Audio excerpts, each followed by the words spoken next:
Hi friends, welcome to my YouTube channel Math and Science Doubt Clear. Friends, আজি মই আপোনালোকৰ লগত এটি অতি গুৰুত্বপূৰ্ণ ভিডিও লৈ আহিছো। এইবাৰ দশম শ্ৰেণীৰ প্ৰি ফাইনেল পৰীক্ষাত যি গণিতৰ এমসিকিউ আহিছিল তাৰ মই 21 নম্বৰৰ পৰা 30 নম্বৰ লৈকে এই 10টা এমসিকিউ আলোচনা কৰিম। এটা অকল দশমমান শ্ৰেণীৰ কাৰণে গুৰুত্বপূৰ্ণ নহয়, এটা নৱমমান শ্ৰেণী হওক বা যিসকলে বিভিন্ন ধৰণৰ কম্পিটিটিভ এক্সাম দিব তেওঁলোকৰ কাৰণে অতিকে গুৰুত্বপূৰ্ণ। আহক আমি আলোচনা কৰো। আজিৰ এই প্ৰথম কোৱেশ্চনটো হৈছে এটা গোলকৰ আয়তন 288 পাই সেন্টিমিটাৰ কিউব। গোলকটোৰ ব্যাসাৰ্ধ হ'ল 2 সেন্টিমিটাৰ, 4 সেন্টিমিটাৰ, 6 সেন্টিমিটাৰ নে 8 সেন্টিমিটাৰ। কৈছে এটা গোলকৰ আয়তন দিয়া আছে। আয়তনৰ সূত্র আমি জানো 4/3 পাই r কিউব। এটো সমান দিয়া আছে 288 পাই দিয়া আছে। পাই পাই ক্যান্সেল যাব, আপনার r কিউব ইকুয়াল 288 আৰু 3 টো হৰণত আছে, এটো পূৰণত যাব, 4 টো পূৰণত আছে, এটো হৰণত যাব, 4 দিলে 4 7 গুণ 28, 4 2 গুণ 8 72। এতিয়া r কিউব ইকুয়াল এটো 216 হ'ব আৰু এটো লিখা যায় 6 কিউব। কিউব কিউব ক্যান্সেল থেকে r কিউব ইকুয়াল 6 হ'ব। আমার r equal 6, r equal 6 centimetre, যেটো আমাৰ এটো কি হ'ব কাৰেক্ট হ'ব। পিছৰ প্ৰশ্নটো হ'ল তলৰ তথ্যখিনিৰ বহুলক 10 হলে x ৰ মান হ'ব। এটা বহুলক 10 কৈছে, 10 10। এতিয়া আমি বাকি সব এইটো 7 দুটা আছে, এইটো দুটা আছে, এতিয়া 10 ইয়াত দুটা দেখা গৈছে। এতিয়া কৈছে x ৰ মান কিমান বহালে x ৰ মান কিমান হ'ব। 10 যদি হ'ব লাগে x ৰ মান কিমান বহালে 10 হ'ব। এতিয়া x ৰ লগত কিমান ইয়াত কিমান বহালে 2 ৰে পূৰণ কৰিলে 10 হয়। 5 বহালে নে 10 বহালে নে 8 নে 7, আমি জানো 5 বহালে 5 2 গুণ 10, তাৰ মানে এটো কি হ'ব মান 5 হ'ব। x ৰ ভ্যালু হ'ব 5 হ'ব। পিছৰ কোৱেশ্চনটো হ'ল এটা শ্ৰেণী অন্তৰালৰ শ্ৰেণী দৈৰ্ঘ্য 12 আৰু শ্ৰেণী সূচক 15 হলে নিম্ন সীমা হ'ব। আমাৰ ইয়াৰ পৰা নিম্ন সীমাটো ওলাব দিছে, এই সাইডৰ ভিতৰত আমাৰ নিম্ন সীমাটো আছে। এতিয়া আমি নিম্ন সীমা যদি ইয়াৰ পৰা যেটো লম তাৰ লগত 12 যোগ কৰাৰ পিছত আমাৰ উচ্চ সীমা হ'ব। তে নিম্ন সীমা আৰু উচ্চ সীমা দুইটা যোগ কৰি 2 দি হৰণ কৰিলে 15 হ'ব লাগে। তে আমি এটা বস্তু গম পাও, তেতিয়া যদি আমি নিম্ন সীমা 9 লও, তে 9 ৰ লগত আমি 12 যোগ কৰিলে আমাৰ কি হ'ব 21 হ'ব, আৰু এটো কেৱল 9 হ'ব। তাক 2 দি হৰণ কৰো, 9 আৰু 21 30, 30 ৰ আধা আমাৰ 15, আমাৰ মিলি যায়। তেনেকৈ আমি কৰিব পাৰি যে আমাৰ নিম্ন সীমা আমি 9 ধৰিছো, 9 ধৰিলে আমি কি হ'ব তাৰ লগত কৈছে 12 এড কৰিব লাগিব। 12 আমি 9 ৰ লগত আমি 12 প্লাস কৰিব লাগিব, কৰি আমাৰ কি হ'ব উচ্চ সীমা হ'ব। আমাৰ উচ্চ সীমা 21, 21 প্লাস 9 ইকুয়াল 30 ডিভাইডেড বাই 2 ইকুয়াল কি হ'ব আমাৰ 15 হ'ব। তাৰ মানে আমাৰ নিম্ন সীমাটো আমাৰ কি হ'ব 9 হ'ব। নেক্সট কোৱেশ্চনটো হ'ল মোবাইল শব্দটোৰ পৰা এটা স্বৰবৰ্ণ পোৱাৰ সম্ভাৱিতা।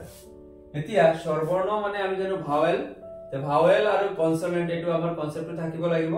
এতিয়া ভাৱেল আমি জানো পাঁচটা আছে, a e i o u। তে ইয়াত মোবাইলত কি কি আছে, আমাৰ o আছে, i আছে, e আছে, তিনিটা শব্দ আছে। এই তিনিটা আমাৰ কি হয় ভাৱেল হয়। গতিকে এই ভাৱেল আমাৰ টোটাল আছে মোবাইল শব্দটোত 6টা আছে, 6টা আমাৰ তলত 6 হ'ব, তলত হ'ব 6। এতিয়া ভাৱেল আছে তিনিটা, আমাৰ 3 হ'ব। তে কটাকটি কৰি 3 1 3 3 2 6 1/2 যেটো অপচন এটো আমাৰ কি হ'ব কাৰেক্ট হ'ব। নেক্সট কৈছে কোনো এটা ঘটনা ইৰ বাবে pe plus pe bar equal x, তেন্তে x³ - 3 ৰ মান হ'ব 1 - 1 নে 2 নে -2।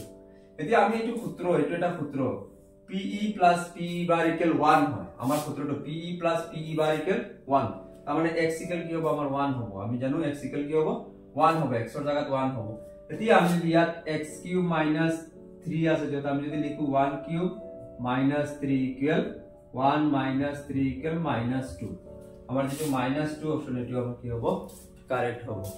পিছৰ কোৱেশ্চনটো হৈছে যদি px² + qx + 2 0 দ্বিঘাত সমীকৰণটোৰ এটা মূল আনটোৰ প্ৰতিক্ৰম হয়, তেন্তে p ৰ মান হ'ব।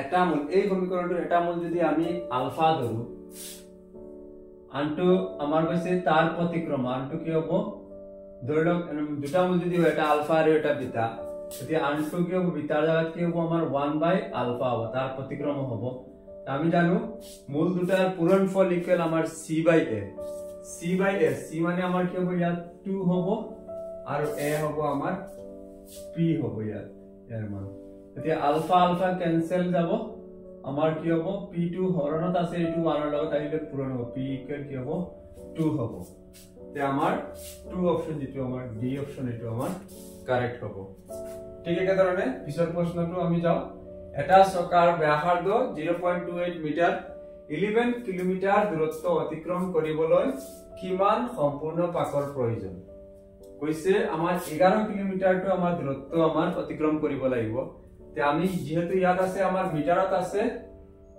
এটো আমাৰ দিয়া আছে মিটাৰত আৰু এটা আছে কিলোমিটাৰ গতিকে আমি কিলোমিটাৰটো আমি মিটাৰলৈ লৈ যাম আমি 11 কিলোমিটাৰক আমি লিখিব পাৰো 11000 মিটাৰ 11000 মিটাৰ তাৰ পিছত আমাৰ চকাৰ ব্যাসাৰ্ধ দিছে গতিকে আমি চকাৰ পৰিধিৰে আমাৰ হৰণ কৰিব লাগিব তে পৰিধি কি হ'ব 2 পাই r এতিয়া তাৰ ভ্যালুটো আমি পাতি দিম 2 পাই ভ্যালু 22/7 r এর ভ্যালু 0.28 এটো দি আমাৰ কটাকটি কৰিব লাগিব কটাকটি কৰিলেহে আমাৰ ওলাই যাব এনসাৰটো 4 * 8 0.04 আৰু 2 দি যদি দিও দুবাৰ যাব 11 একবাৰ 1000 তাৰ পিছত আমাৰ এই 2 দি আমি 1000 ৰ কাকো যাব 500 বাৰ এই 2 দি 500 250 বাৰ যাব এতিয়া 250 ওপৰত আৰু তলত হল আমাৰ 0.04 গতিকে 250 ইয়াত 2 গৰ আগত দশমিক আছে গতিকে আমাৰ আৰু দুটা শূন্য বাঢ়ি যাব তলত হ'ব 4 এই 4 দি এটো হৰণ কৰিলে আমাৰ হৈ যাব 4 6 * 24 থাকিল 1 আৰু 2 10 4 2 * 8 থাকিল 2 আৰু 0 20 4 5 * 20 লগত এটা শূন্য 6250 হ'ব 6250 আমাৰ এটো অপচনটো আমাৰ কি হ'ব কাৰেক্ট হ'ব পিছৰ প্ৰশ্নটো কৈছে এটা যদি এটা বেলন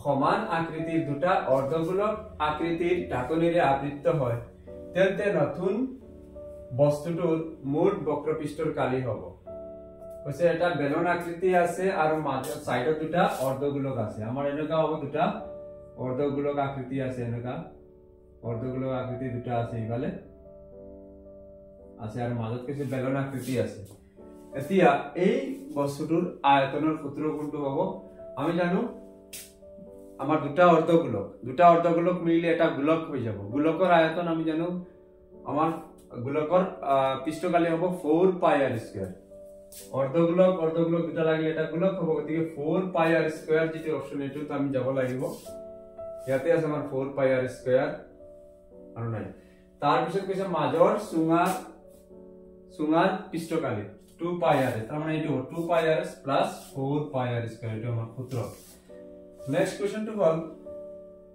ত্রিভুজ ABC DE সমান্তরাল BC যদি BC = A DE = X CE = B আৰু AE = C তেন্তে X ক A, B আৰু C ৰে প্ৰকাশ কৰিব লাগে এতিয়া আমাৰ ট্ৰায়াঙ্গলটো দিয়া আছে ইয়াত আমাৰ দিয়া আছে BC = A আৰু DE = X আৰু CE = B আৰু AE = C দিয়া আছে কৈছে এই x ৰাখিটো আমাৰ ABC ৰে প্ৰকাশ কৰিব লাগে এতিয়া আমি ইয়াত দুটা ত্ৰিভুজ আমি দেখিছো আছে এইটো দুটা ত্ৰিভুজ বনাইছে এটা ডাঙৰ ত্ৰিভুজ এটা ছোটি ত্ৰিভুজ বা সৰু ত্ৰিভুজ আমি এনেকা ভাগ কৰি দিলু এতিয়া আমি x = লম আমি জানো এই তলৰ বাহুটো বাই তলৰ বাহুটোৰ অনুপাত হ'ব x/a ইকুৱেল হ'ব c বাই ইয়াত কি হ'ব b + c হ'ব এতিয়া x ৰাখিম এটো ওপৰ যাব ac/b + c এটো যেটো আমাৰ অপচন ac/b + c এটো আমাৰ কি হ'ব